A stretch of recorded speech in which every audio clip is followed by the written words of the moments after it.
প্রত্যেককে তার উজরত পরিপূর্ণ করে দেওয়া হবে।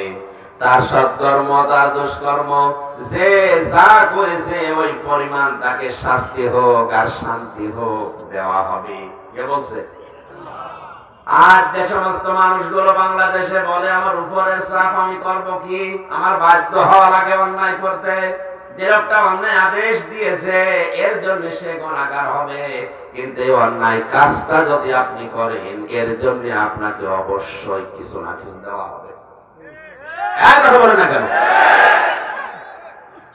নির্দেশ একজন দিল যে অমুককে ধরে নিয়ে আয়, নির্দেশ দেওয়ার জন্য সে গুনাহ হবে, সে গুনাহগার হবে নির্দেশ দেওয়ার জন্য। কিন্তু আপনি এই জায়গায় থেকে যদি অবিচারটা করেন অবশ্যই আপনাকেও কাঠ পড়ায় আল্লাহ দাঁড় করাবে। এটা এখনো বাংলাদেশে শুরু হয়নি। কিচ্ছু জানে না, ঘরে শুয়ে আছে, ঘুমিয়ে গেছে, ঘুম থেকে উঠে দেখছে জেলখানায়। কি গো, গাছ কেটেছিস, তুই গাড়িতে আগুন লাগিয়েছিস, আবার মনে অশান্তই ঘুমিয়ে পড়েছে জেলখানার ভেতরে। ঘুম থেকে উঠে দেখছে নিজের ঘরে। কি গো, মাঝখান থেকে আল্লাহর ওলিরা 2 লাখ টাকা খেয়ে ফেলেছে। এটা কিন্তু চলছে চীন দেশে, বাংলাদেশে শুরু হয়নি। এটা 180 মাইল বেগে চলছে। এটা বন্ধ করা দরকার।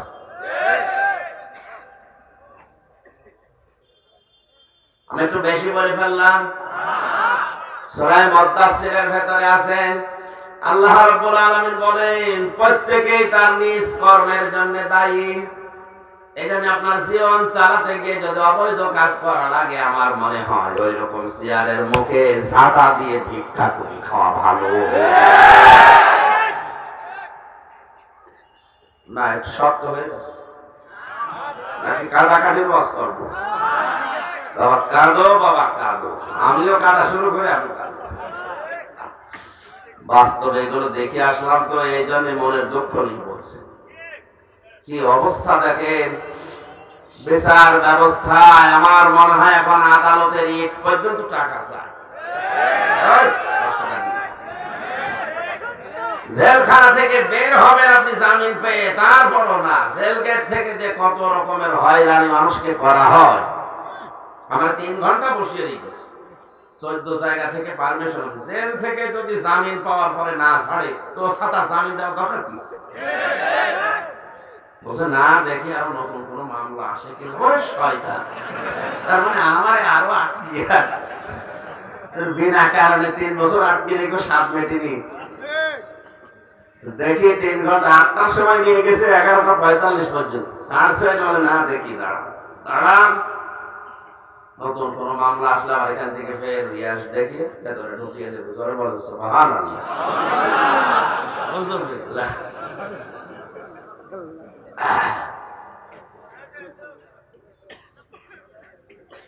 কোরআনে কারীমের জন্য সুম্মা তুওয়াফা কুল্লু নাফসিন মা কাসাবাত, যে যা অর্জন করেছে দুনিয়ায় আমার আল্লাহ তাকে ওই পরিমাণ ওইটা দিয়ে হয় সন্তুষ্ট করবে না অসন্তুষ্ট করবে। এবার তাকান সূরা আলে ইমরানের 185 নম্বর আয়াতের দিকে। আপনার জীবন কোন দিকে যাচ্ছে ভালো করে মিলাবেন। কুল্লু নাফসিন যায়িকাতুল মাউত ওয়া ইন্নামা তুওয়াফাউনা উজুরাকুম ইয়াওমাল কিয়ামাহ ফামান যুহজিহা আনিন নার ওয়া উদখিলাল জান্নাতা ফাকাদ ফাজ ওয়া মাল হায়াতুদ দুনিয়া ইল্লা মাতাউল গুরুর।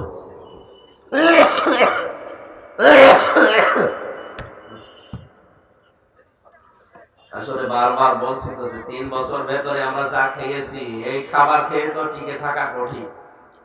শরীরের ভেতরের কলকবজা সব নষ্ট হয়ে গেছে। এবার এটা স্বাভাবিক হতে কিছু সময় লাগবে। মানুষ তো সময় দিতে চায় না। বের হওয়ার পর দিন থেকে পেছনে এগিয়ে আসে। বাড়িতে যে ভালো মন্দ থাকবো খাবো সেসব নেই। আসে যে কুষ্টিয়া থেকে এই 300 কিলো 400 কিলো ভাত জার্নি করে আসে,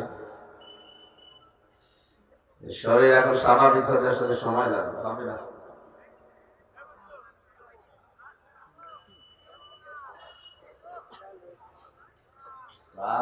ঠান্ডা হয়ে গেছে,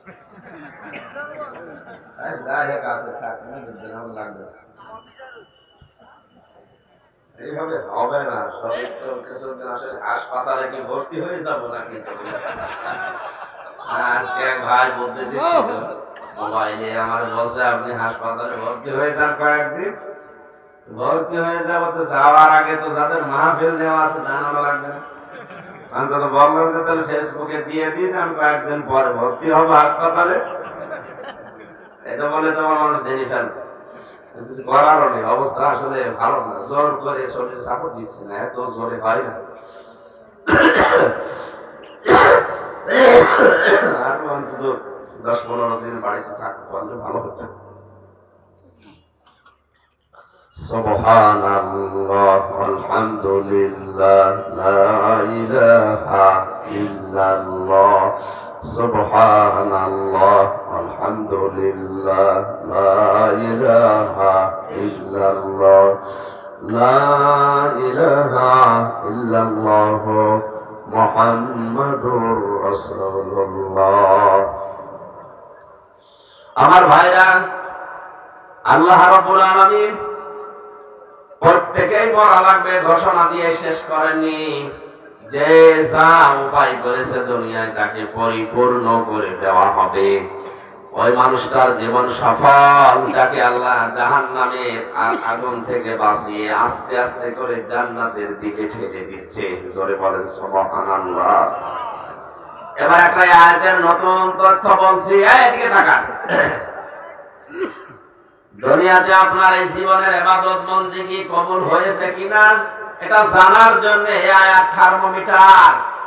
আমার এখন 33 বছর বয়স, মুরব্বির বয়স হয়তো মনে হয় 50 বছর হবে।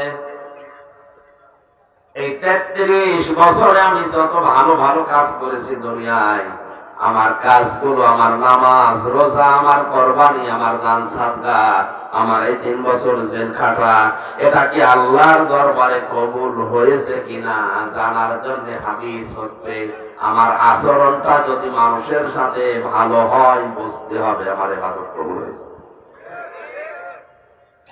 আমার আচরণের উপরে এগুলো নির্ভর করে।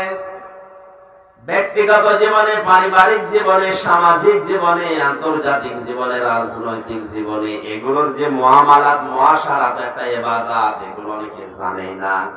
মানুষের সাথে হাসি মুখে কথা বলাও ইবাদত। সুবহানাল্লাহ বলতে পারেন না? অকুলু লিন-নাসি হুসনা, মানুষের সাথে হাসি মুখে কথা বলা একটা সাদকা দেওয়ার মতো সওয়াব হবে। সুতরাং আমার জীবন জান্নাতের জাহান্নামের থেকে বেঁচে আস্তে আস্তে জান্নাতের দিকে যাচ্ছে কিনা, আমার মানুষের আমার জীবনের ইবাদত কবুল হচ্ছে কিনা এটা মাপার জন্য মেশিন থার্মোমিটার হচ্ছে আয়াত। আল্লাহ পাক বলেন তোর আচরণ যদি ভালো হয়, মানুষের সাথে মুআমালাত মুআশারাত যদি ভালো হয়, তুই বুঝবি তোর জীবনটা আমি আল্লাহর কাছে কবুল হয়ে গেছে। তার ব্যবস্থার ভেতরে কোনো অবিচারের লেশ মাত্র নেই। আল্লাহর বিচারে কোনো অবিচার, জবাব দে। আল্লাহর বিচারে কোনো অবিচার। আল্লাহ যদি ন্যায় বিচারও করে পৃথিবীর কেউ বাঁচবে না। না, এটা বুঝেন না। আমি আবার বলছি, আলেম যারা আছে, আল্লাহর বিচারে ন্যায় বিচার যদি আল্লাহ করে কেউ বাঁচবে না, প্রত্যেকে ধরা খাবে। প্রথম নাম্বারে আল্লাহর বিচারে অবিচার, বলেন বলেন, আর ন্যায় বিচার করলে কেউ বাঁচবে না, প্রত্যেকে ধরা খাবে। 3 নাম্বারে যদি বাঁচতে হয় আল্লাহ মাফ করে দিলে বাঁচা যাবে। এজন্য কিয়ামতের দিন নবীজি পর্যন্ত দোয়া করতেন, দুনিয়ায় আল্লাহ তোমার রহমত ছাড়া আমারও জান্নাতে যাওয়া সম্ভব না। নবীজি যখন বলেছিলেন যে কিয়ামতের ময়দানে কেউ পার পাবে না আল্লাহর দয়া ছাড়া, আল্লাহর মাফ ছাড়া, ক্ষমা ছাড়া, সাহাবীরা প্রশ্ন করেছিলেন, হে রাসূল আপনি বিশ্ব নবী চোখের পানি ফেলে এতে বলেছিলেন আমিও আল্লাহর রহমত ছাড়া মাপ পাবো না। জন্মের পর থেকে কিয়ামত শুধু শুনছি না, এটাতে কি টেন্ডেন্সি কি হওয়া দরকার দিনের হযরতে ওমরের জীবনী পড়ে আমি পেয়েছি। একটু খেয়াল করে শুনবেন। খলিফাতুল মুসলিমিন হযরত ওমর রাদিয়াল্লাহু তাআলা আনহু তার সন্তানটা ভর্তি করেছিলেন মাদ্রাসায়। হযরত হুসাইন রাদিয়াল্লাহু তাআলা আনহু ওই সময় হযরত আলী ছিলেন প্রধান বিচারপতি, তার সন্তান। তিনিও মাদ্রাসায় পড়ছিলেন। বারবার টেবিলের উপর থেকে কলম ফেলে দেয়। হযরত আব্দুল্লাহকে বলে, আব্দুল্লাহ তুলে দাও। 3 বার তিনি তুলেও দিয়েছিলেন। চতুর্থবার বললেন, আমি কি তোমার খাদেম চাকর? বারবার কলম ফেলে দাও, আমরা তুলতে বলো, আমি পারবো না। হযরত হুসাইন ওই সময় বলে ফেলেছিলেন যে তুমি শুধুমাত্র খাদেম না, তুমি খাদেমের বাচ্চা খাদেম। হযরত আব্দুল্লাহ ওই সময় সাধারণ মানুষের সন্তান না, তিনি ছিলেন প্রেসিডেন্টের ছেলে। এক দৌড়ে বাড়িতে গিয়ে বলছে, বাবা আমি আর মাদ্রাসায় পড়বো না। কেন? হুসাইন আমাকে গালি দিয়েছে চাকরের বাচ্চা, চাকর বলে। তুমি যদি বিচার না করো আমি মাদ্রাসায় আর যাবো না। হযরত ওমর বিচক্ষণ ছিলেন। কথাটা শোনার পরে বললেন, সন্তান আমার, ঠিক আছে বিচার আমি জমার দিন করবো। হাজার হাজার মানুষের সামনে গিয়ে খুতবা দিচ্ছিলেন। হঠাৎ করে বলে উঠলেন, দাঁড়ান সাহাবীরা, এখানে হুসাইন আছে নাকি? বলে হ্যাঁ, সামনে আসো। তুমি আমার ছেলে আব্দুল্লাহকে গোলামের বাচ্চা গোলাম বলে গালি দিয়েছো। হ্যাঁ দিয়েছি। কেন দিলে? হুসাইন বলে, খলিফা মুখে হাত দিয়ে বলেন তো, আপনি কি আমার নানার খাদেম ছিলেন না? আপনি কি আমার নানার খাদেম ছিলেন না? এটা কথা অস্বীকার করতে পারবেন? হযরত ওমরের কথা বন্ধ হয়ে গেছে। চোখের পানি ছেড়ে দিয়ে বলে, হুসাইন আমি তো এইভাবে ভাবি না। তুমি কি লিখে দিতে পারবে শব্দটা? কাগজ কলম নিয়ে আসেন। খেজুরের পাতা নিয়ে এসেছে, লিখে দিয়েছে। ওমর আমার নানার খাদেম ছিল, আমি দেখেছি আমার নানার খেদমত করছে। খেদমত যে করে সে কি? বলেন বলেন। এই যে হুসাইন ইবনে আলী আমি সই করে দিলাম। হযরত ওমর কাগজটা হাতে নিয়ে চমা খেলেন। ডাক দিয়ে বলেন, ওরে সাহাবীরা, বিচার হয়ে গেছে। হযরত আব্দুল্লাহ বলে, বাবা কি বিচার করলে? এটা বিচার হইল? এখন তো শুরুই করলে না বিচার। হুসাইনকে তুমি পিতা বানান। হযরত ওমর বলে, সন্তান আমার, যে বিচার করেছি এটা দুনিয়া না, কিয়ামতের কাছে রাখবে।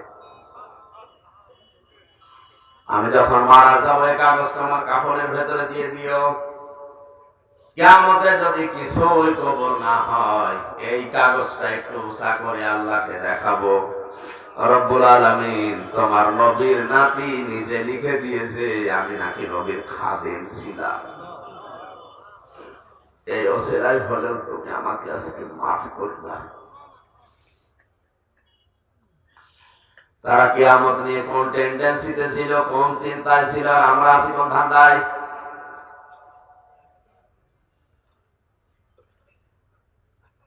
আমি আল্লাহর বিচারের যে পদ্ধতিগুলো একটা একটা করে তাফসীর থেকে বলছি। কিয়ামতে আল্লাহর বিচারে কোনো অবিচার, আরো জোরে বলেন, কোনো অবিচার নেই। দ্বিতীয় নম্বর, আল্লাহ যদি ন্যায় বিচার করে কেউ বাঁচবে না, কেউ জান্নাত পাবে না। বনি ইসরাইলের একজনের কথা হাদিসে এসেছে, বিশ্ব নবী জানিয়েছেন, বনি ইসরাইলের এক ব্যক্তি 1000 বছর ইবাদত করেছিল। দিনের বেলা রোজা রাখতো, আবার জিহাদের ময়দানেও কাটাতো, রাতের বেলা তাহাজ্জুদের নামাজে সেজদায় দিয়ে কাটাতো। এই লোকটা একবার চিন্তা করছে যে আমার জেনে কি আমার জান্নাত আমার জন্য ওয়াজিব। স্বপ্নে দেখছে যে কিয়ামত কায়েম হয়ে গেছে। মহান আল্লাহ ডাক দিয়ে বলে, আল্লাহর বান্দা জান্নাতে চলে যা। লোকটার মনের ভেতরে একটু অহংকার এসেছে, এত ইবাদত করলাম, আল্লাহ আমাকে একটু ধন্যবাদও দিল না। আমার একটু শুকরিয়াও জানালো না, বললো জান্নাতে যায়, একটা কথা হলো। মনের খবর জানে কে? ইন্নাল্লাহা আলিমুম বিযাতিস সুদূর। মানুষের মনের ভেতরে কি আছে ওইটা পর্যন্ত যেহেতু আল্লাহ জানে, ফেরেশতাদেরকে বলে এর নিয়ে জাহান্নামে যে জায়গায় গরম ওঠে ওই জায়গার পাশ দিয়ে ঘোরা। যেখানে জাহান্নামের গরম উঠতেছে ওই জায়গা দিয়ে নিয়ে যাচ্ছে। পানির পিপাসার যন্ত্রণায় ডাক দিয়ে বলে ফেরেশতারা, আমার কলিজা ফেটে যায়, এক গ্লাস পানি আমারে দাও। ফেরেশতারা বলে, না, এটা দুনিয়া না, ময়দানে হাসরের এই ময়দানে এমনি এমনি পানি পাওয়া যাবে না। পানি যদি পেতে চান আপনার জীবনের 500 বছরের ইবাদত দেওয়া লাগবে।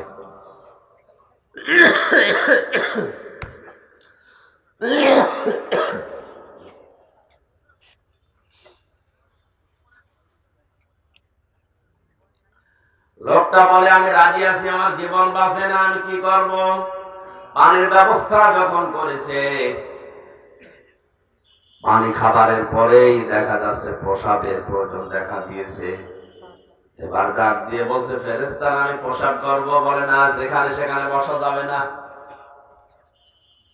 প্রসাব করার ব্যবস্থা করে দিতে পারি, বাকি ইবাদত গুলো দেওয়া লাগবে। আমার জীবনই এখন বাঁচতে চাই না, করবো কি ইবাদত, নিয়ে দিয়ে দিলাম, আমারই বাঁচাও।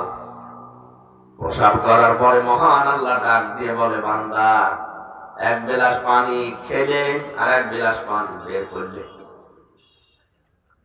এক গ্লাস পানি ভেতর ঢুকিয়েছ আর এক গ্লাস বের করে দিয়েছ, এই জন্য জীবনের 1000 বছরের যত নেকি সব দিয়ে দিলে। 70 বছর 1000 বছর তোমার দুনিয়ায় হায়াত দিয়েছিলাম, কত লক্ষ লক্ষ গ্লাস পানি পান করেছো, প্রত্যেকটি গ্লাসের বিনিময়ে এতগুলো নেকি দিয়ে এবার জান্নাতে যা। লোকটা সেজদায় পড়ে বলে, রব্বুল আলামিন, আমার ভুল হয়ে গেছে, আমি বুঝতে পারি নাই, তুমি ন্যায় বিচার করলে কেউ বাঁচবে না, তুমি আমার মাফ করে দাও। আল্লাহ 3 নম্বরে বিচার, যদি আল্লাহ মাফ করে দেয় কাউকে তাহলে সে বাঁচতে পারবে। আল্লাহ ওই দিন সম্পর্কে আমাদের ভয় দেখিয়েছেন, তোমরা ভয় করো, যেদিন আমার কাছে তোমাদের ফিরে আসা লাগবে,